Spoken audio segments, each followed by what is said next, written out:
Cauliflower వేడి నీటిలో వేసుకుని 2 మినిట్స్ ఉడకనివ్వాలండి. పచ్చిమిర్చి వేసుకోవాలి, ఉల్లిపాయలు వేసుకోవాలి, ఇందులో కొంచెం ఉప్పు వేసుకోవాలండి. బాగా వేగితే మగ్గనివ్వాలండి. ఇప్పుడు చూద్దామండి.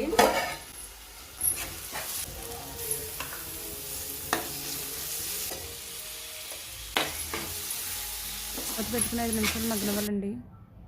చూద్దామండి.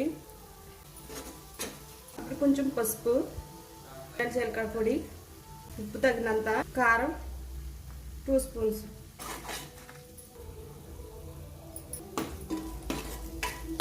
వాటర్ వేసుకోవాలండి.